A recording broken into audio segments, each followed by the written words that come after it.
سلام و عرض ادب. امیدوارم که حالت خوب باشه رفیق. امیدوارم هر کجا که هستی لبت خندون باشه. داشتم به این فکر میکردم که مثلا در گذشته چند صد سال پیش فلان ثروتمند چجوری ممکن بود فکر کنه که تمام ثروتش ممکنه توی یه دونه کارت کوچیک تو جیبش باشه.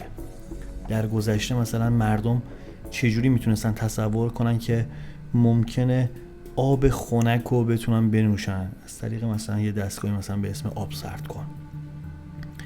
چجوری ممکنه مثلا بتونن زیر یه وسیله یه جعبه جادویی مثلا به اسم اسپلت هوای خنک رو توی اون گرما تجربه کنن. اینو برای این گفتم که امروزه ما داریم گذشته رو، آرزوهای گذشته رو داریم زندگی میکنیم. از کجا معلوم؟ همین شرایطی که تو امروز داری، همین چه میدونم ماشین ایرانی که شاید داشته باشی، همین زن، بچه، پارتنری که تو زندگیت هست، همین شرایط کاری، از کجا معلوم که این آرزوی 10 سال پیش تو نبوده باشه و تو ازش غافلی؟ اونم فقط به این دلیل که عادی شده باشه. در نتیجه از خود خدا میخوام به هممون کمک کنه که قدردون باشیم، یادمون نره چه چیزهایی در دست داریم. از خدا میخوام کمکمون کنه که جزو اون دسته از افرادی نباشیم که بعد از اینکه چیزی رو از دست دادیم بخوایم قدرشو بدونیم. الهی آمین. میریم برای پیام امروز. ببینیم کائنات در قامت کلام حافظ امروز چجوری میخواد ما رو راهنمایی کنه. در نتیجه چند ثانیه سکوت میکنم تا بتونی تمرکز کنی.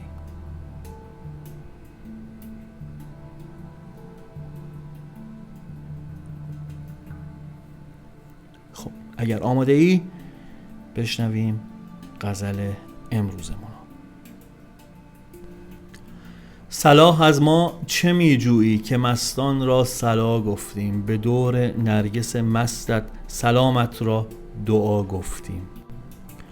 در میخانه ام بگشا که هیچ از خانقه نگشود، گرت باور بود ورنه سخن این بود و ما گفتیم. من از چشم تو ای ساقی خراب افتاده ام، لیکن بلایی که از حبیب آید هزارش مرحبا گفتیم. اگر بر من نبخشایی پشیمانی خوری آخر، به خاطر دار این معنی که در خدمت کجا گفتیم.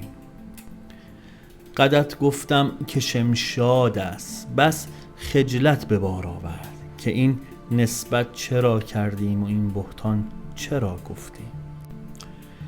جگر چون نافعم خون گشت که زینم نمی باید، جزای آن که با زلفت سخن از چین خطا گفتیم.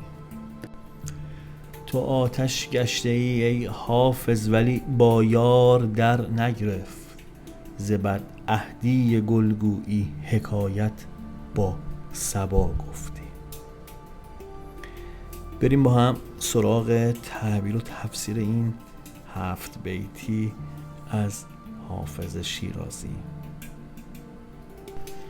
غزل 370 حافظ یکم رنگ نارضایتی داره و یکمی لحنش تنده دیگه. حافظ ظاهرا اینم خطاب به شاه شجاعه و بعد از ملاقاتی که باهاش داشته و اون ملاقات بی نتیجه بوده از نظر حافظ سروده شده و حافظ نارضایتی خودشو اینجوری داره نشون میده. اینجوری میگه که در میخانه ام بگشا که هیچ از خانقاه نگشود، گرت باور بود ورنه سخن این بود و ما گفتیم.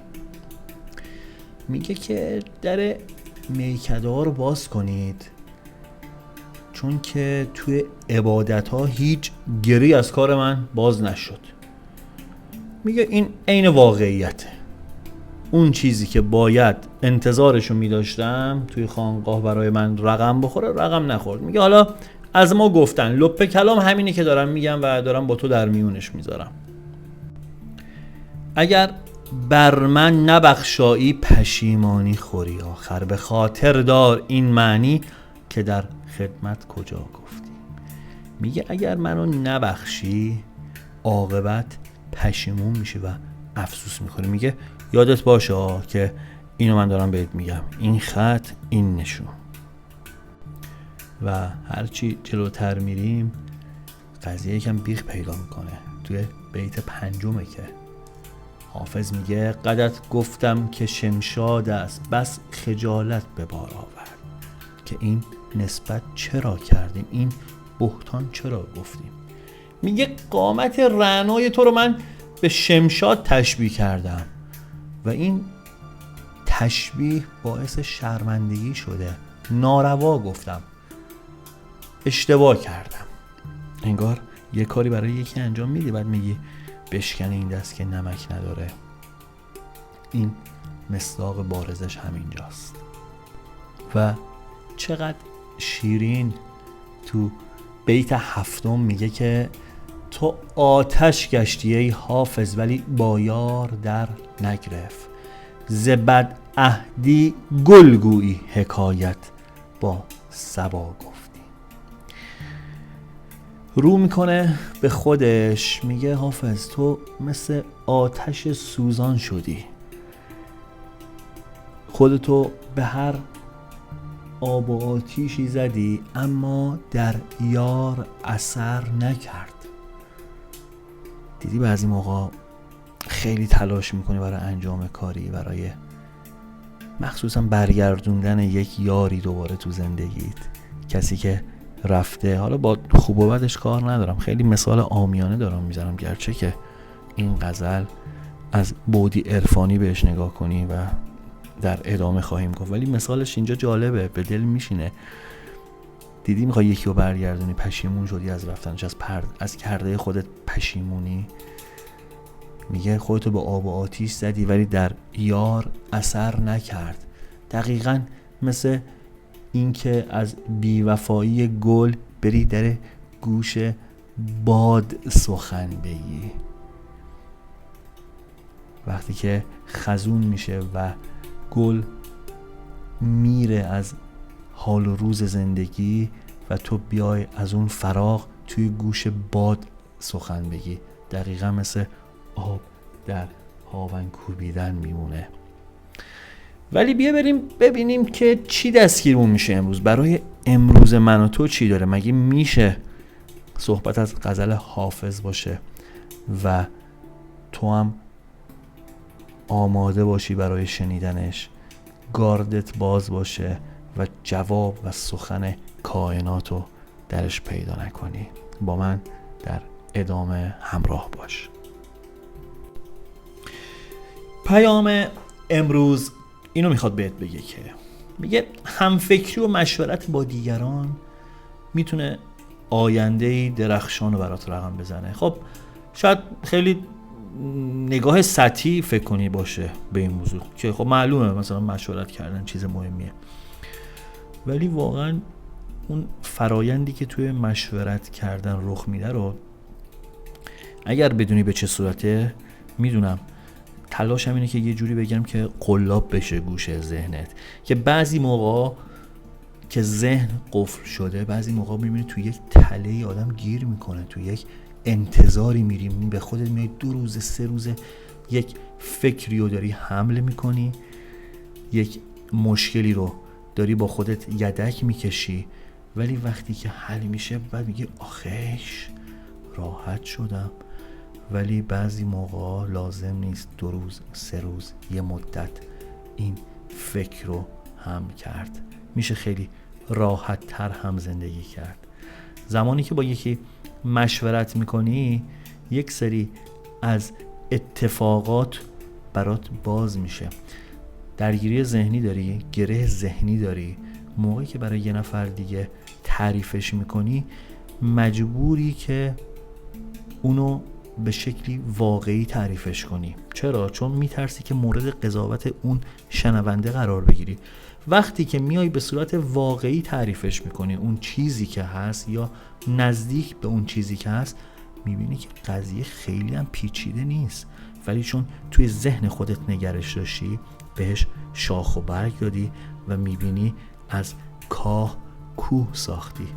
این اولین اتفاق دوم اینه که توی این مکالمه‌ای که پیش میاد با شنونده یک راهکاری به تو داده میشه که اصلا خیلی از اون راهکارا گوشه ذهنت هست ولی ما دوست داریم از دهن یکی دیگه بشنویم و اون موقع است که میتونی یک تصمیم درست بگیری.